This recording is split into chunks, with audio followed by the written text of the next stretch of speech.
Mi suegra todavía no nos va a poder acompañar, está un poco delicada de salud, pero de aquí le mandamos nuestras oraciones para que pronto se recupere y pueda acompañarnos.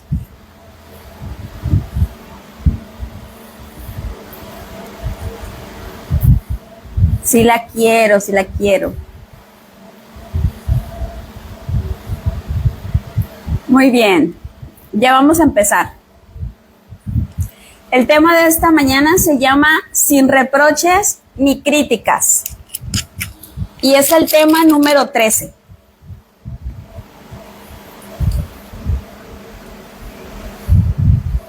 Se llama Sin reproches ni críticas.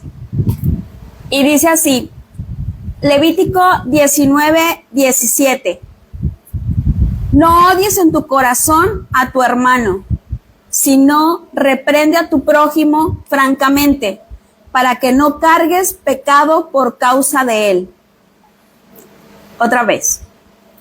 No odies en tu corazón a tu hermano, sino reprende a tu prójimo francamente, para que no cargues pecado contra él. Hay una verdad que no podemos evitar, que tenemos que aceptarla aunque parezca ante nuestros ojos que no es así. Y la verdad es que el hombre, nuestro esposo, siempre va a estar dispuesto a complacernos, siempre y cuando nosotras utilicemos un enfoque positivo para conseguir aquello que queremos que él haga. Él siempre está dispuesto a hacer lo mejor para ti. Y ahorita que está aquí mi esposo, se lo voy a preguntar a ver si es cierto. Dice la verdad, dice una verdad absoluta, que el hombre siempre está dispuesto a complacer a su esposa. ¿Cierto o falso? ¿Sí? Pero dilo más fuerte, pues, dilo más fuerte. Sí. Muy bien, pero eso tiene una condición. Que nosotros sepamos pedirle aquello que queremos de una manera positiva. Si lo hacemos de una manera negativa, él no va a querer complacernos en absoluto. Y esto lo aprendemos con el rey David a través de sus salmos. Cuando él desea estimular al lector, al creyente, para que haga una buena acción, siempre se expresa de una manera positiva, usando las palabras dichoso es, bienaventurado es. El rey David no dice pobre del que toma el mal camino. No, él siempre dice dichoso es el hombre que no anduvo en consejo de malos. Salmos 1:1. Entonces, tenemos el ejemplo del rey David. Nosotras como mujeres tenemos que actuar de la misma manera. En lugar de criticar y de gritar y de juzgar a nuestro esposo, tenemos que fortalecerlo de una manera cálida. Por ejemplo, si yo quiero que mi esposo estudie más la palabra, porque no lo hace, yo tengo que buscar una cualidad en él para que él tenga interés por leer la palabra. Por ejemplo, mi esposo es una persona que es muy dedicada. Él, cuando se propone hacer algo, lo hace. Nada más necesita como un empujoncito para hacerlo. Entonces, cuando yo quiero que él estudie la palabra, yo tengo que usar palabras afirmativas con él. Por ejemplo, decirle, amor, mira, tú eres muy bueno para realizar enseñanzas. Tú eres muy bueno tienes muy buena memoria. Por ejemplo, mi esposo es buenísimo preparando prédicas. Una enseñanza y él nada más apunta unos versículos y él es buenísimo en eso. Es muy bueno hablando delante de la gente. De hecho, siempre lo invitaban a eventos y así. Entonces yo tengo que buscar esa parte, esa cualidad para decirle, tú eres bueno y serías muy bueno estudiando la palabra. Eso va a tener un mejor efecto que si yo le digo, ¿por qué estás perdiendo el tiempo en el celular? ¿Por qué estás perdiendo el tiempo leyendo esa revista o viendo videos? ¿Por qué mejor no haces algo productivo? yo voy a conseguir más enfocándome en algo bueno que recalcando algo malo. ¿Verdad, amor?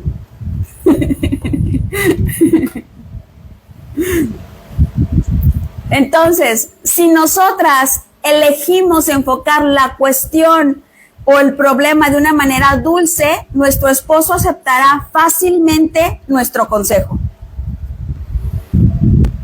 Uno de los grandes sabios dijo, aunque el reproche es algo muy importante y debería ser la obligación de cada uno reprender a nuestro prójimo cuando no se comporta rectamente tal como está escrito en Levítico 19:17, habrás de reprender a tu prójimo. No toda persona puede hacerlo. De hecho, los sabios dudan que exista en esta generación alguien que pueda reprender a los demás. ¿Por qué? Porque si la persona no es digna de reprender, no solo su reprensión no es efectiva, sino que también despierta un hedor espiritual en la otra persona, en aquella a la que yo estoy reprendiendo. O sea, si yo no estoy capacitada para reprender, en vez de causar algo bueno, voy a causar algo malo. Voy a despertar un hedor espiritual causado por las malas acciones y los malos rasgos de la persona a quien yo estoy reprendiendo. Es como cuando algo que está echado a perder, no sé si te has fijado que mientras no lo muevas, el olor no lo percibes. En cambio, si lo mueves, toda la habitación se puede llenar de ese mal olor. Asimismo pasa cuando una persona que no está capacitada espiritualmente reprende a otra persona. Dicen los sabios que el que reprende debe ser digno de hacerlo. Entonces, cuando uno es digno de reprender a otra persona, suministra y agrega aromas agradables al alma de la persona que está siendo reprendida mediante de esa reprensión. O sea, cuando yo estoy capacitada, traigo algo bueno a la vida de la persona. Traigo paz, traigo esas ganas de querer salir adelante, no me lo toma mal, al contrario, le agrego cosas buenas a su alma. Y es que la verdadera reprensión debe ser de la misma naturaleza de la que le fue dada a Moisés o a Jesús, los cuales reprendían buscando un bien espiritual. Con esto nos damos cuenta de que el nivel espiritual de la persona que reprende a otra es muy alto. O sea, yo no poseo el espíritu de Abraham, el nivel espiritual de Moisés, ni el nivel espiritual de Jesús. Yo estoy por muy debajo de los estándares. Entonces, si yo no me siento con ese nivel espiritual para reprender a alguien, si yo lo hago, puede ser perjudicial y puedo dañar irreparablemente a la persona, ya que si no proviene de la persona adecuada, en lugar de conducirlo a mejorar, voy a debilitar su alma y voy a alejarlo de todo aquello bueno que tiene.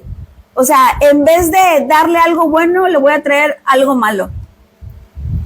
Hubieron grandes sabios que tenían un nivel espiritual tan elevado que eran capaces de levantar muertos, y aún sin embargo carecían de personas dignas de dar una reprensión adecuada. ¿Qué podemos decir de nuestra generación? ¿Creen que en sí exista en nuestra generación alguien digno de reprender a otra persona? Yo creo que no. A la mayoría de las personas a las que se les reprocha gravemente son debilitadas y desanimadas y pueden entrar en estados de depresión. Esta es la razón por la cual la palabra, después de mencionar en Levítico 19:17 de que reprendas, te advierte y dice, pero no cargues un pecado por su causa, lo que significa que el único propósito y efecto de la reprensión debe ser ayudar a la persona a mejorar, no a hundirla más en el mal en el que está. El reproche debilita y causa dolor. Las personas pierden la confianza en sí mismas y caen en desesperación. destruyendo toda esperanza de rectificación. Creen que no son buenas personas y que Dios no se complace con sus oraciones ni con el cumplimiento de sus preceptos o sus mandamientos. Y si a eso le agregamos que la mala inclinación está al pie del cañón queriéndonos hacer sentir peor persona, o sea, no solamente la persona que me está reprendiendo me está haciendo sentir mal y que a Dios no le agrada mi actitud, sino que también mi mala inclinación me va a contribuir a que yo me sienta mucho peor. Y voy a pensar que obviamente soy una mala persona y que realmente no tengo ninguna esperanza. Por lo tanto, las personas que están así, que tienen baja autoestima y de que están siendo reprendidas por una persona que no es la correcta, va a pensar, ¿para qué me esfuerzo? ¿Para qué le echo ganas a mi matrimonio? Si de todas maneras Dios no está contento con lo que yo estoy haciendo y no quiere saber nada de mí. Estoy descalificado delante de los ojos de Dios. Y si esto pasa, estaríamos causando un gran daño que va a ser muy difícil de reparar. Es por eso que los sabios nos dicen que debemos enseñar y reprender a través del amor, ya que no hay nadie digno de reprochar. Y estudiando esta clase, a mí se me vino a la mente 2 ocasiones en las que a mí me llamaron la atención. Y realmente yo sentí que fue muy dura la persona la que me llamó la atención. Yo cometí un error ministerialmente y en mi intimidad Dios me dice, ve y habla con esta persona. Entonces yo dije, bueno, yo me sentía muy mal. Realmente estaba pasando por un momento de depresión muy grande, que no sabía a dónde ir. O sea, me sentía perdida, me sentía desorientada. No sabía qué decisión tomar. Necesitaba guía. Y en mi oración, yo le clamé a Dios y yo sentí que Dios me dijo, ve con esta persona. Y yo dije, bueno, me va a guiar. Y la verdad no fue así. Fue todo lo contrario. Yo recuerdo que esa persona me comparó con los apóstoles. Y me sentí muy mal. Me sentí que realmente era una mala persona. Por las palabras que esa persona me dijo, yo sentí que era de lo peor y que había gente que se iba a perder por mi culpa. Y cuando yo llegué a la intimidad con Dios, yo me acuerdo que ese día llegué a mi casa en la noche, estaba sola, todavía no estaba casada, y me acuerdo que llegué a mi casa y me puse a orar y me puse a llorar, y yo le estaba pidiendo perdón a Dios porque dije, es que yo no quiero eso, yo no quiero que la gente se pierda por mi culpa. Y Dios me recordó porque a mí me compararon con los apóstoles. Y Dios me llevó, en mi mente me llevó a un pasaje de la Biblia donde Jesús es apresado y todos los discípulos huyen y lo abandonan. Entonces me recordó el versículo donde él le dice a Pedro, a Satán te ha pedido para zarandearte. Y yo he orado para que tu fe no falte. Y para que una vez que te reafirmes, vengas y reafirmes a tus hermanos. Entonces, yo en ese momento entendí que la situación que yo estaba pasando era parte de un propósito. Y que no era que yo, por mi culpa, la gente se iba a perder. Realmente, no era tan grave lo que había pasado. Simplemente había tomado una decisión apresurada, pero eso no incluía que la gente se fuera a perder por esa decisión, pues ni que yo fuera tan importante, ni que la gente tuviera los ojos puestos en mí y eso sería idolatría al final, ¿no? Entonces Dios, cuando me hizo entender eso, yo me di cuenta que que realmente yo no era una mala persona, pero si yo no hubiera tenido intimidad con Dios, realmente creo que la reprensión que recibí en ese momento sí me hubiera llevado a un estado de depresión que no sé qué hubiera pasado, porque incluso fueron momentos muy oscuros en mi vida, de que yo sentía literalmente que algo oscuro me abrazaba, así, literal, algo demoníaco, algo así, o sea, algo muy fuerte. Entonces, si no hubiera sido porque tenía intimidad con Dios, que busqué a Dios en mi intimidad, no sé qué hubiera pasado. Entonces, me acordé, cuando estaba estudiando esta clase, no pude evitarlo y me acordé de ese momento. Dije, qué importante es saber guiar a la gente. O sea, cuando no sabemos cómo guiar a las personas o cómo reprender a alguien, podemos causar mucho daño.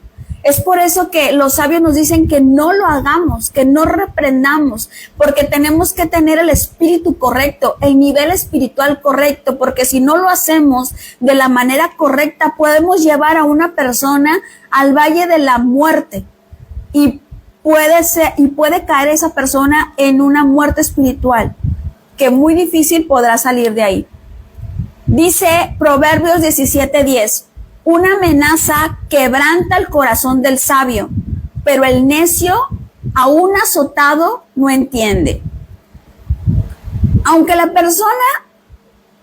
si la persona es sabia, por ejemplo, yo voy a reprender a mi esposo y mi esposo yo considero que es una persona sabia, voy a tener una buena respuesta de parte de él. No se lo va a tomar personal, se va a dar cuenta que es por su bien.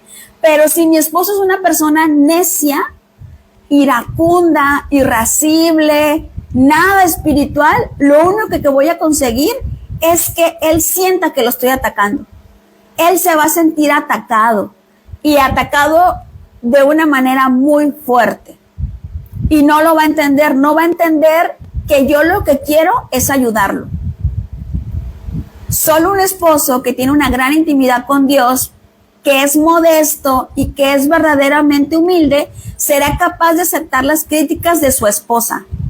Y sin embargo, es muy probable que aún teniendo ese nivel espiritual, no le caiga en gracia que lo estén reprendiendo. O sea, le va a costar trabajo, pero bueno, lo va a aceptar porque él sabe que tiene que ser una persona humilde y escuchar la reprensión.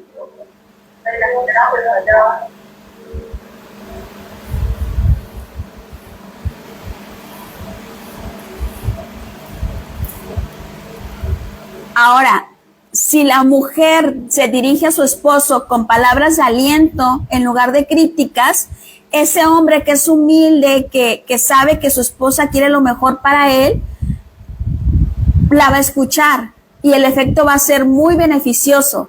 Sin embargo, si un hombre que se encuentra en un nivel espiritual alto le cuesta trabajo a veces escuchar a su esposa, con mayor razón un hombre que no tiene un nivel espiritual, o sea, le va a ser más difícil. Entonces, con mayor razón, si yo voy a llamarle la atención a mi esposo por X cosa, yo tengo que usar palabras cálidas y de aliento y de apoyo, sinceros.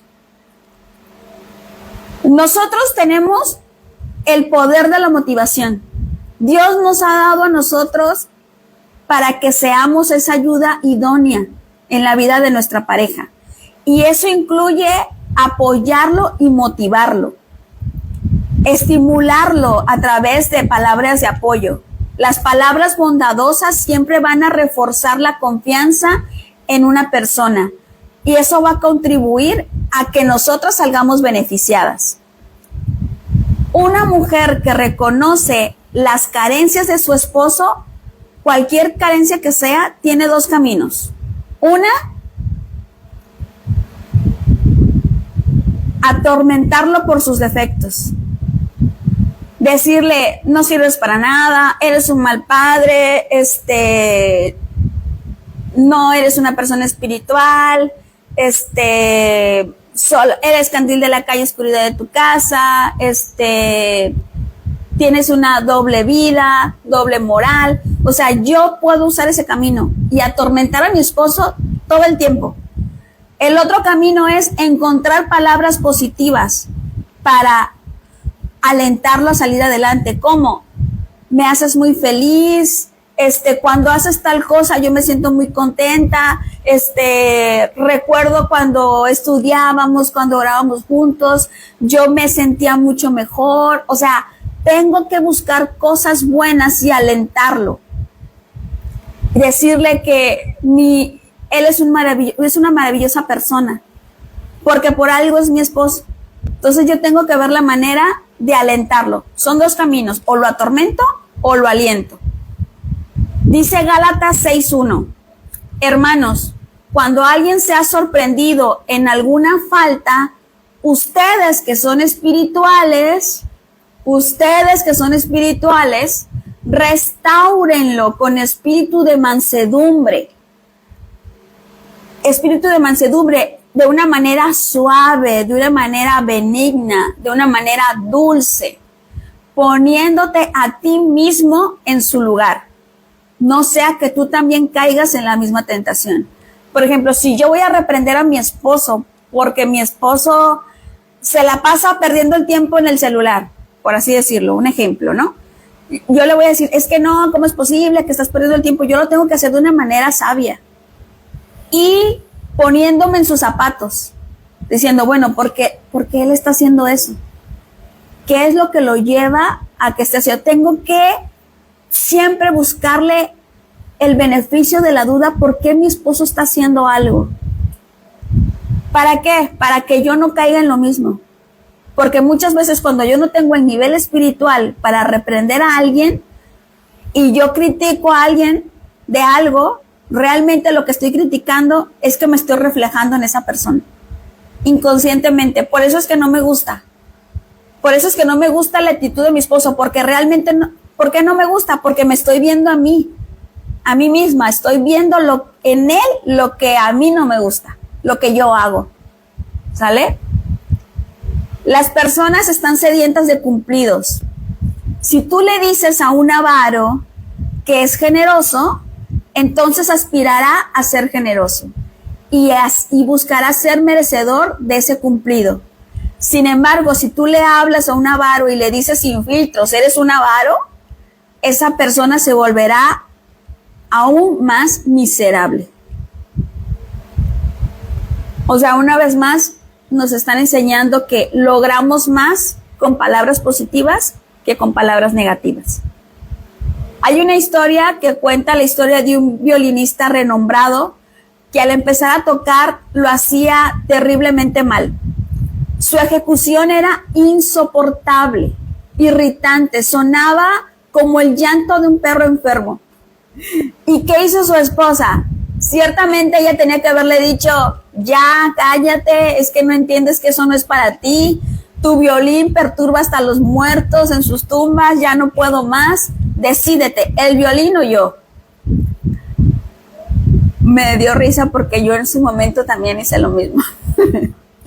Sin embargo, la esposa del violinista, con su sabiduría femenina, decidió alentarlo.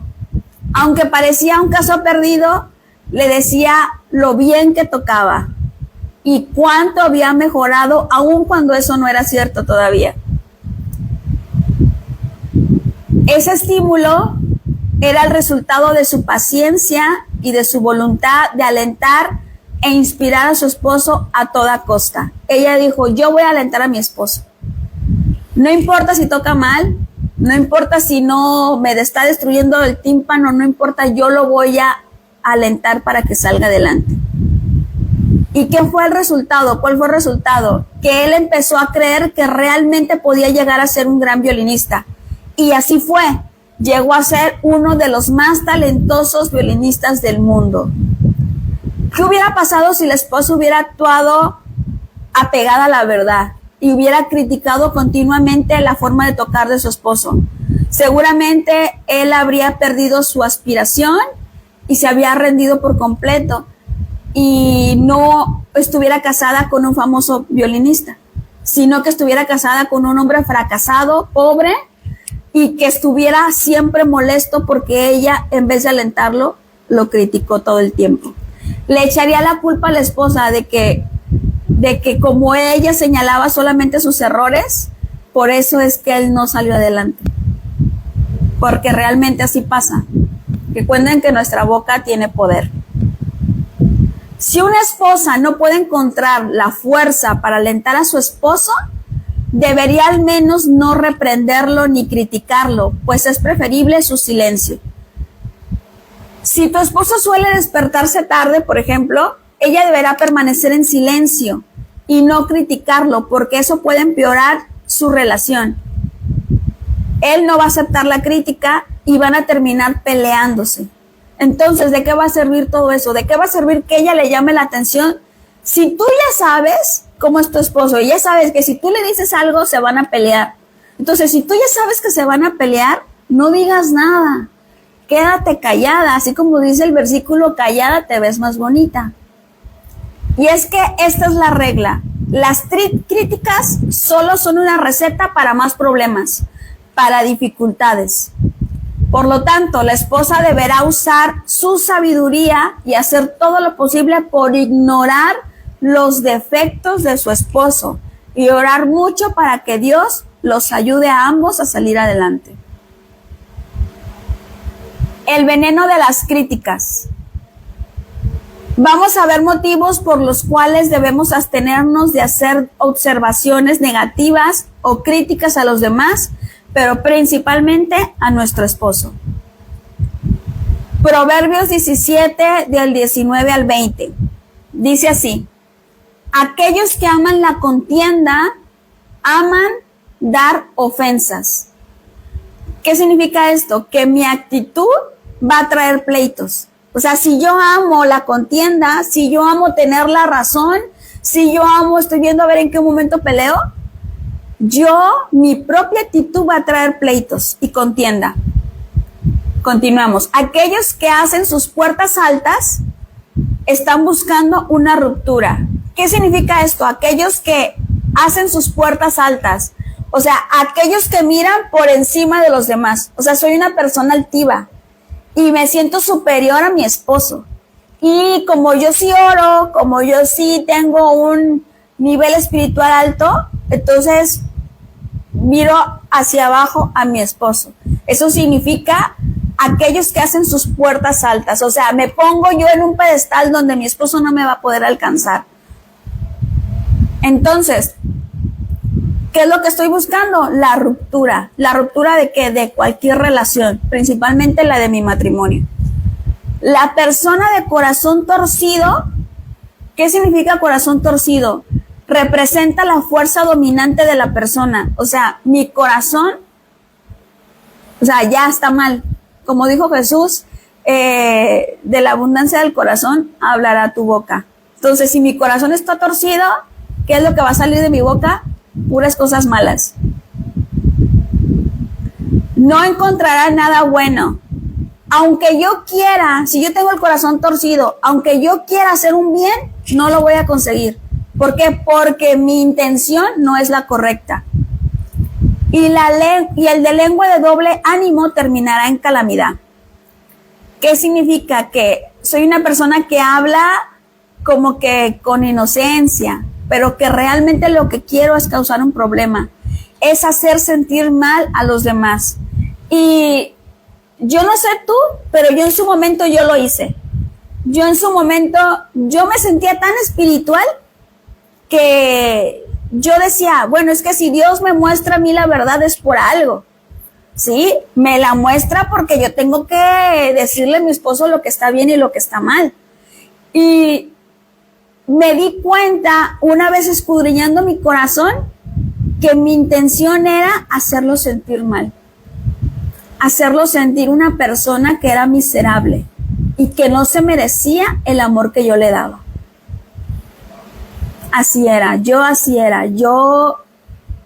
Dios me confrontó con esa parte. Porque según yo lo que quería era ayudar a mi esposo. Pero realmente lo que estaba haciendo era hundirlo. En vez de sacarlo adelante, yo lo estaba hundiendo. Los comentarios perjudican. Una de las dolencias más comunes en nuestra generación es la autopersecución. Yo no necesito que nadie me persiga. Con que yo me persiga solita es suficiente. Y eso viene por la vida que yo llevé en mi niñez. Muchos vivimos con el sentimiento incorrecto de la culpa. Vivimos con culpa. ¿Por qué? Porque tuvimos una educación donde nuestros padres y nuestros maestros o las personas que nos guiaban nos señalaban continuamente nuestros errores. Nos bombardeaban con desaprobaciones, con críticas, porque pensaban que era lo correcto. Entonces yo crecí con un sentimiento de culpa. Entonces, si a eso le agregamos que otra persona venga y me eche la culpa de algo, lo único que va a ocasionar es que mi baja autoestima, la que yo tengo, se haga más grande. Entonces, las palabras que, por ejemplo, si yo tengo baja autoestima y la persona me critica, yo voy a usar esas palabras para decir, es verdad, no soy una buena persona. Y me voy a debilitar aún más. Aunque no lo diga, inconscientemente lo voy a pensar. Porque tu esposo no te va a decir, sí, es cierto, soy una mala persona. No, él no te lo va a decir. Él posiblemente te pelee contigo y tú lo veas de que, ay, es que solamente estuvo peleando, yo le quise abrir los ojos. Pero realmente en su interior se va a sentir débil y se va a sentir que, ¿para qué está contigo? Si no sirve de nada lo que él hace. El irascible no puede enseñar. Una esposa que es estricta e impaciente con su esposo nunca conseguirá la paz conyugal, ya que la severidad nunca trae paz. La cólera, la ira de la persona puede destruir la casa, y más cuando la esposa quiere que su esposo cambie, acomode el lugar y a la de ella. O sea, la esposa es impaciente, es de que ya, es que tanto tiempo conociendo de la palabra, y es que, ¿por qué no cambia si ya es líder, si ya es esto, si ya es por acá? O sea, no. Tenemos que aprender a ser pacientes, a usar la mansedumbre para hablar con nuestro esposo. Debo de tener cuidado de hacer observaciones peligrosas. Una mujer que critica a su esposo puede caer en el pecado de ira o de avergonzar a su esposo. Incluso si el esposo ha transgredido un mandamiento, si ella lo critica, la esposa lo critica, aunque el esposo haya transgredido un mandamiento, o sea que haya pecado, al yo reprenderlo, yo estoy transgrediendo un precepto mucho más serio, que es el de procurar la paz en mi hogar. Cuando yo lo critico y lo juzgo y lo peleo, yo estoy con mis propias manos sacando a la presencia divina de mi hogar. Entonces, ¿qué es peor? ¿Lo que él hizo o lo que yo hice? A lo mejor él solamente no sacó la basura, o a lo mejor él, no sé, tiene un carácter fuerte, ¿no? No lo tengo contento con nada. Al yo pelear con él, yo estoy sacando a la presencia de Dios de mi hogar. ¿Por qué? Porque se supone que yo soy el recipiente donde Dios deposita sus bendiciones, y a través de mí la paz en el hogar cae. Vamos a hacer una aclaración. Detenernos de criticar el comportamiento de nuestro esposo aplica solamente a aquellas cosas que él ya ha hecho. O sea, él ya tiene un mal hábito. Entonces, yo ya no lo voy a reprender por aquello que ya sé que él hace. O sea, debo de tomarlo esa parte como que ya no lo voy a reprender. Sin embargo, si yo veo que va a hacer algo mal, algo que no había hecho antes, y que va a ser algo que no está bien, yo tengo que alentarlo y advertirle que lo que va a hacer está mal, como lo que vimos en las clases pasadas, de cuando van a involucrar a nuestro esposo en algo que no es correcto, yo tengo que ver la manera de que él no se involucre, de que él no peque. Ahí sí puedo hablar con él de una manera sabia siempre. Siempre tengo que tomar la dirección correcta. Tal vez estás pensando que todo esto en teoría suena muy bonito. Y tú dices, no, pues sí. Es que uno cuando lo escucha, pues está muy bien, pero entonces, ¿qué hago? O sea, ¿qué hago cuando estoy en la pelea con mi esposo? ¿Cómo le hago para no pensar en sus defectos? ¿Cómo le hago para olvidar que él me ha hecho esto y esto? O sea, ¿cómo es posible rectificar los errores de mi esposo si los está repitiendo continuamente? Y no solamente en problemas familiares, sino también espirituales. O sea, ¿cómo voy yo a hacer que él cambie esa mala manera? Pareciera que no hay un medio para que mi esposo cambie y se arrepienta y corrija el camino. Entonces, ¿qué debo de hacer? Dice Proverbios 17:27. Una persona con conocimientos o una persona sabia controla su lengua. Una persona paciente es sabia. O sea, no hay otra opción. Si yo realmente quiero que mi esposo cambie, yo tengo que aprender a guardar silencio. Y tengo que aprender a guiar a mi esposo de una manera sabia, dulce, sin traer contienda a mi hogar. ¿Por qué? Porque la crítica rara vez soluciona problemas. Tú lo debes de haber vivido infinidad de veces. Cuando peleaste con alguien, no encontraste una solución. Solo se empeoró. Solo por el medio del fortalecimiento positivo lograremos que él elija la mejor opción, el mejor de los caminos. Así que el consejo es solo buscar los puntos positivos, los puntos buenos, aunque parezca que no existan. En él siempre hay algo bueno. Los sabios dicen que hay que saber juzgar a cada persona de manera favorable. Incluso en el caso de un malvado, de una persona pecadora, se debe buscar y encontrar en él algo bueno, ya que gracias a ese pequeño bien nos damos cuenta que la persona no es completamente malvada. Y al encontrar ese mínimo de bien en la persona, lo estamos elevando espiritualmente y estamos empujando para que él retorne a los caminos de Dios. Esta lección de juzgar favorablemente a una persona y de ayudarlo en el camino nos va a contradecir todo lo que sabemos de la reprensión. ¿Por qué? Porque estamos acostumbrados a que para corregir a alguien tenemos que señalarle los puntos negativos y decirle, mira, tú estás mal aquí, aquí, aquí, aquí. O sea, eso lo aprendimos desde niños. ¿Por qué? Porque fue como nos guiaron. Sin embargo, eso no nos ha ayudado. O sea, si estamos en este momento, en esta situación, es porque hemos hecho las cosas mal. Lo que hemos intentado no ha funcionado. Entonces hay que hacer las cosas de diferente manera. Si quiero cambios, hay que cambiar mi manera de hacer las cosas. Recordemos que como mujeres poseemos el enorme poder de influir en nuestro esposo, señalando sus puntos buenos.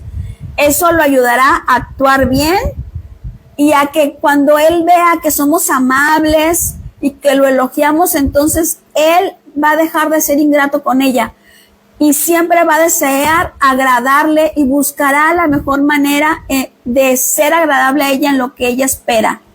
Tú podrás pensar, eso yo ya lo he hecho y no me ha funcionado. O sea, yo ya lo traté de la buena manera, ya hice cosas buenas con él y no me funcionó. ¿Sabes por qué no te ha funcionado? Porque la intención con la que has hecho las cosas no ha sido la correcta. Porque tú lo que estabas buscando era que él reconociera que tú tenías razón. Y eso es tener el corazón torcido. Entonces, la intención correcta, ¿cuál es? Ayudarlo a que sea una mejor persona. Y no a reconocer que yo tenía razón. Al final seremos recompensadas de dos maneras. Una, si aplicamos esto y lo hacemos un hábito, llegará el momento en que ya no veremos cosas malas en nuestro esposo. Segunda cosa que obtendré, lo veré bajo una luz positiva, lo que causará que yo lo ame más, que me enamore más de él. Y eso va a ser el incentivo que él necesita para cambiar. Hay un camino intermedio.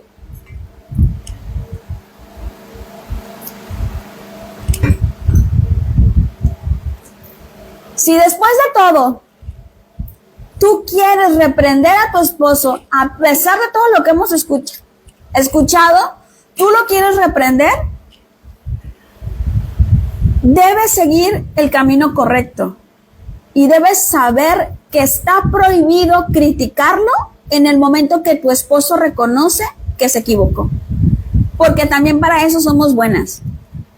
Cuando nuestro esposo reconoce que se equivocó y nosotros le dijimos que estaba mal, somos buenas para decirle, ves, te lo dije. Y eso está mal. Nosotros no podemos hacer eso. ¿Por qué? Porque lo estaríamos juzgando a final de cuentas. Entonces, caeríamos en lo mismo. Entonces, si nuestro esposo, si logramos que nuestro esposo nos escuche y que entienda que está en un error, nosotros tenemos que evitar decirle que teníamos la razón. Debemos evitar criticarlo en el momento que él acepta su defecto. Debemos aprender de Dios mismo. Por ejemplo, cuando Adán se equivocó, cuando comieron del fruto, Dios ya sabía. Dios sabía que Adán comió del fruto. Y no fue en ese momento y le dijo, ¿qué estás haciendo? No. ¿Cómo se dirigió a él? Le habló y le preguntó, ¿dónde estás? O sea, esperó a que él se cubriera, porque dice que ellos agarraron, se vieron que estaban desnudos y se cubrieron con las hojas entonces, Dios esperó a que ellos se cubrieran. Y en ese momento recién los buscó y les preguntó qué habían hecho. Entonces, si yo veo que mi esposo está haciendo algo que no está bien, yo no se lo debo decir en ese momento. Yo tengo que buscar la manera, el momento adecuado, las palabras adecuadas. Tengo que vestirlo de amor, vestir la situación de amor. ¿Por qué? Porque si yo no lo hago, lo único que voy a conseguir es calamidad a nuestra relación. Voy a traer pleito, voy a traer contienda. Y en vez de hacer algo bueno, voy a hacer algo malo. Entonces debo de esperar a encontrar el momento adecuado. Siempre vas a encontrar el momento adecuado. Y antes de hablar con él, debo de orarle a Dios y pedirle que me dé las palabras adecuadas para que mi esposo no malentienda mi intención, para que mi esposo pueda escucharme y darse cuenta que lo que yo quiero es ayudarlo y no que lo quiero humillar o algo así. Debemos dirigirnos a nuestros esposos en un momento oportuno, cuando la paz y el amor prevalezcan, hablando de una manera que refleje mi preocupación sincera. Porque créeme, si no te ha funcionado hasta ahorita, es porque no has tenido la intención correcta. En el momento que tú uses la intención correcta, que es ayudar a tu esposo, en ese momento te va a funcionar. Yo me he dado cuenta que mi esposo me dice, es que llegó un momento en que yo me di cuenta que tú cuando me corregías o me decías que algo no estaba bien, lo que estabas haciendo es que querías ayudarme. Entonces, en ese momento que yo se lo dije, peleamos, pero llegó un momento que ya Dios fue tratando con él y él se dio cuenta que mi intención era la correcta. Entonces, hay que encontrar el momento adecuado y que él se dé cuenta que nuestra intención es la correcta. Se tiene que dar cuenta que realmente me estoy preocupando por él, por su situación espiritual. Realmente mi preocupación tiene que ser sincera, tiene que estar llena de amor.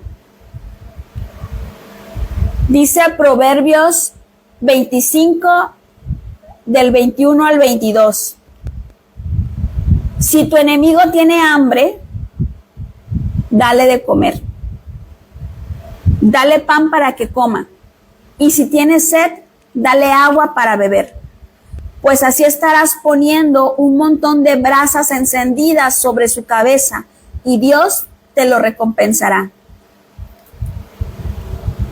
Si tú ves que tu esposo está pasando por un momento difícil, espiritualmente hablando, porque si tú tienes problemas con tu esposo, es porque espiritualmente él no está bien, ¿sí? Si tú ves que no tiene un nivel espiritual, si tú ves que tiene un carácter difícil, o sea, ves todo eso, cosas que no se pueden ocultar, que están a los ojos de todos, de tus hijos. O sea, si tú ves que tu esposo está pasando por ese momento, es como decir, si tu enemigo tiene hambre, dale de comer. O sea, sé misericordiosa con tu esposo. Ayúdalo, no lo hundas más. Ahora, si estudiamos este versículo de una manera más profunda, nuestro enemigo, el más grande enemigo que tenemos, no es nuestro esposo. El enemigo más grande que tenemos es nuestra mala inclinación. Y cuando nos dice que tiene hambre, nuestra mala inclinación tiene hambre de hacernos pecar, de hacernos pelear, de hacernos caer en contienda. ¿Con quién? Con nuestro esposo, con nuestros hijos. Entonces, si mi mala inclinación tiene hambre, dale de comer. Dice, dale pan para que coma y agua para que beba. El pan y el agua representan la palabra de Dios. Si mi mala inclinación quiere pelear, la única manera que yo voy a poder combatirla es a través de la palabra, estudiando la palabra, aplicándola a mi vida. Si yo no hago eso, difícilmente voy a cambiar mi mala manera de reprender a mi esposo. O sea, voy a causarle un daño. Cuando yo le hago el bien a mi esposo, a pesar de todo lo malo que él pueda hacerme, cuando yo le hago un bien, Dios me recompensa. Y llega un momento en que él, al ver que yo le pago un mal con un bien, él va a llegar un momento en que va a sentir vergüenza, se va a sentir avergonzado y se va a dar cuenta de lo que hiciste, y Dios te va a bendecir. ¿Cómo te va a bendecir? Con bien. Te va a traer bien a tu vida, te va a traer esa paz que tanto necesitas y te va a pagar con acciones bondadosas. Dios siempre te va a pagar todo aquello que tú hagas para tu hogar, para prevalecer la paz en tu hogar. Dios no se queda con nada. Eso ya lo hemos estado viendo. Así que haz a un lado tu orgullo, haz a un lado esas ganas de querer pelear. No alimentes tu mala inclinación. No lo alimentes, no, al contrario, ayuna, pon en ayuno a tu mala inclinación. ¿Cómo la pones en ayuno? Tengo ganas de pelear, no voy a pelear, me voy a detener. Tengo ganas de decirle esto a mi esposo, no se lo digas. Si sabes que va a traer un pleito, no lo hagas. Uno sabe, uno conoce a su esposo. Uno sabe, si yo le digo esto, me voy a pelear con él. Que yo también tengo esposo, yo me doy cuenta. Yo sé que si yo le digo esto, se va a enojar. Entonces mejor no se lo digo. ¿Para qué traigo problemas a mi vida, más de los que ya tengo? Mejor hay que dejárselo todo a Dios. Y vamos a terminar con Mateo 18, del 21 al 20. Con eso terminamos. Acercándose entonces Pedro le dijo, Señor, ¿cuántas veces perdonaré a mi hermano que peque contra mí? ¿Hasta 7 veces? Jesús le dice, no te digo hasta 7 veces, sino hasta 70 veces 7, pues aún los profetas que fueron llenos del Espíritu Santo cometieron errores. ¿Qué nos está diciendo la enseñanza hoy? Antes de reprender a mi esposo, tengo que perdonarlo por aquello que está haciendo en contra mía. Si yo siento que él está haciéndome algo, algún daño, yo primero, antes de reprenderlo, tengo que perdonarlo. Porque hasta las personas más espirituales cometieron errores. Es un ser humano, no es un ángel, es un ser humano. Perdónalo, aprende a perdonarlo. Eso te va a ayudar a verlo de diferente manera y te va a ayudar a encontrar las palabras adecuadas para corregirlo y guiarlo, y no vas a caer en traerle más problemas de autoestima a tu esposo. Cuando yo conocí a mi esposo, yo me di cuenta que él tenía baja autoestima. Él también es divorciado. Su ex esposa lo hacía sentir que él no era una persona con aspiraciones. Y cuando yo lo conocí, yo me di cuenta de eso, y platicando, pues me platicó, ¿no? Pues que ella hacía esto. Bueno, me platicaba, ¿no? Entonces, yo me di cuenta que él tenía muy baja autoestima. Y yo dije, si yo quiero que mi esposo sea una persona exitosa, yo tengo que alentarlo. Y yo siempre lo impulsé y siempre lo impulso a salir adelante.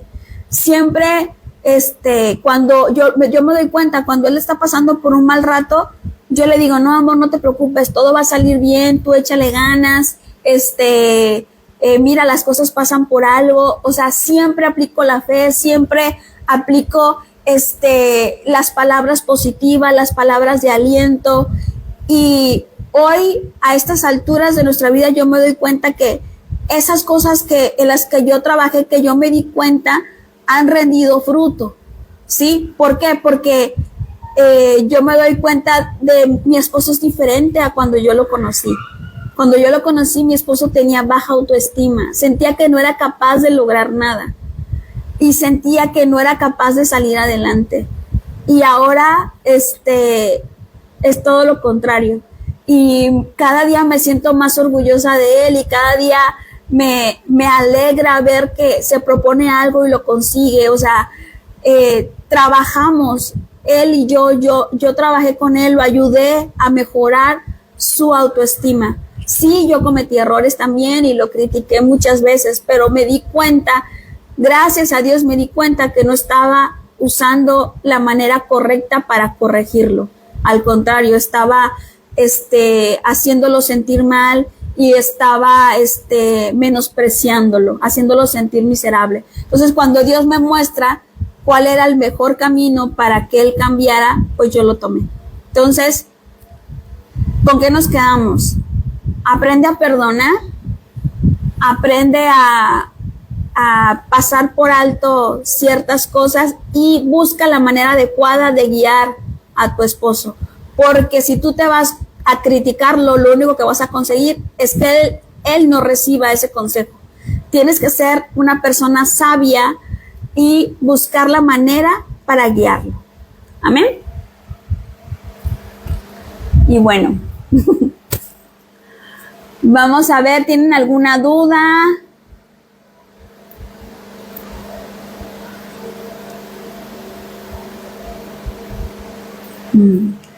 Me hicieron una pregunta. Dice, si él es infiel, con mis palabras, oraciones y actitud, ¿cambiará la situación? No. No, la infidelidad es un desorden sexual. Es algo que la persona tiene que dejar de hacer. De hecho, es por el único motivo por el cual se permite el divorcio. ¿Por qué? Porque la persona decide ser infiel. Entonces, ahí yo no puedo influir. Puedo orar por él, porque Dios tenga misericordia. Pero realmente lo que necesita mi esposo, si es infiel, es ser confrontado por Dios. Es que él toque fondo, por así decirlo, y que él se dé cuenta, porque yo puedo ayunar por mi esposo infiel, puedo guardar ayuno y puedo decirle a toda la congregación o a toda mi casa, a toda mi familia que se unan en ayuno para que mi esposo deje de ser infiel, pero no voy a lograr nada. ¿Por qué? Porque el de la mala inclinación, su mala inclinación lo está dominando. Entonces, mi esposo ahí tiene que ser confrontado por Dios. Si no es confrontado por Dios, difícilmente va a dejar de ser infiel. Pero no te preocupes, tarde o temprano el esposo infiel se da cuenta del mal que hizo. Desgraciadamente, cuando se dan cuenta, ya es demasiado tarde. Entonces, tú confía, ora para sanar tu corazón, porque cuando una persona te es infiel, te daña la autoestima como no tienes una idea. Te sientes que no eres lo suficiente para tu esposo, pero realmente el problema no lo tienes tú, el problema lo tiene él, que es una persona que espiritualmente no está bien. ¿Sale? Espero que haya quedado más o menos clara la respuesta. Lo hago con mucho gusto. ¿Alguien más que quiera hacer una pregunta?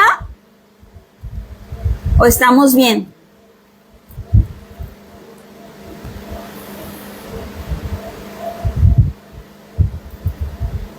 Hay que orar para que nuestros esposos se den cuenta del error en el que están. Hay que orar para que Dios los confronte, para que Dios los restaure. A ver.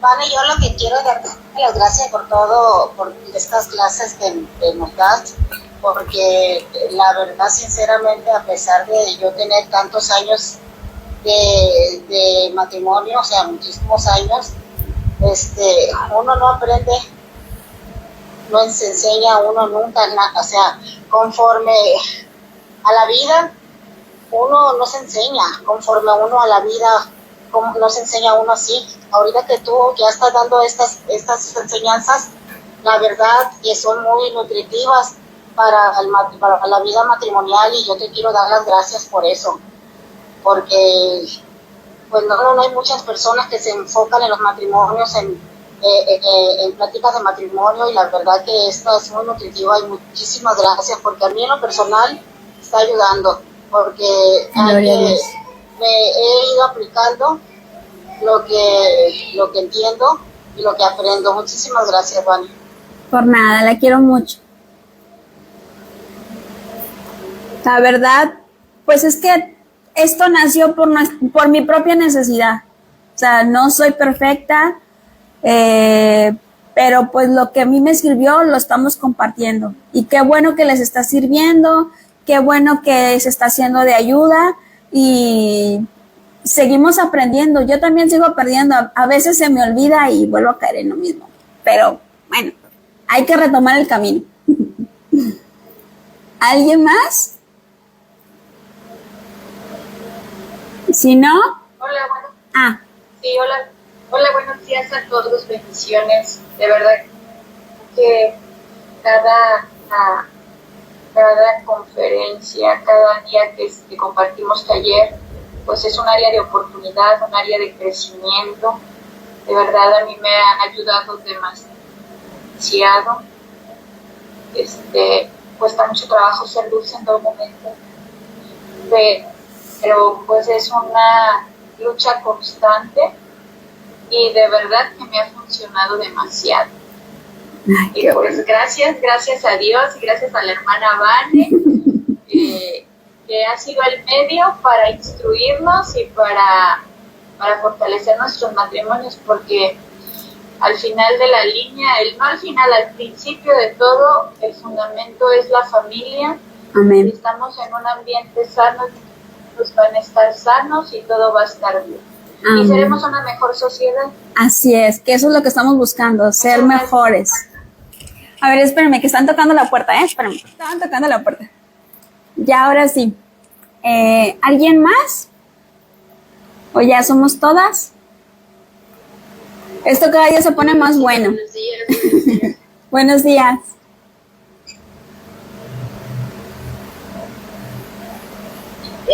Yo dar gracias a Dios por su vida, gracias por compartir su palabra.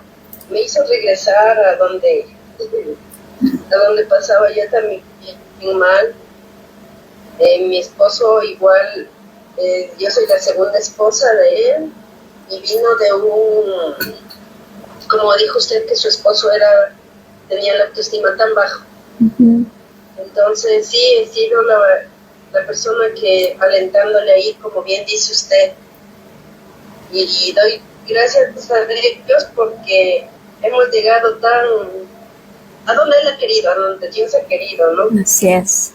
Y ya pues, tanto alentarle, él no estaba estudiado, yo le decía, vamos, yo le ayudo, vamos, y así, y doy gracias a Dios porque ya se gradúa. Y he llegado tan lejos que él mismo dice, wow, no soy nada para lo que era. Y su palabra me hizo recordar todo eso. Gracias por seguirnos dando ánimos, de que somos las mujeres virtuosas que edificamos nuestra casa, nuestro hogar, y de que tenemos que estar ahí. Gracias, Nanecita, bendiciones para todas. Ay, qué linda. Sí, somos las que edificamos, recuerden, nosotras edificamos nuestro hogar. La mujer edifica, el hombre establece.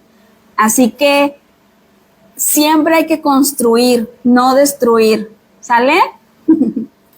¿Alguien más que quiera compartir algo? Me gusta cuando participan. Bueno, creo que ya somos todas. Sí, parece que sí. Pues me da gusto que hayamos llegado hasta este momento. Aún nos faltan muchas clases. Así que cada día se pone mejor y no decaigamos. Sigamos adelante, que así se puede. ¿Sale?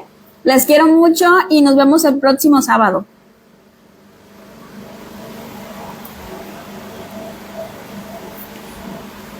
Cuídense mucho. Bendiciones para todas. Hasta luego. Despidiendo. Bueno, cuídense mucho, las quiero mucho. Espero que haya sido de edificación este taller y nos vemos el próximo sábado a las 10. La quiero mucho. Chao, chao.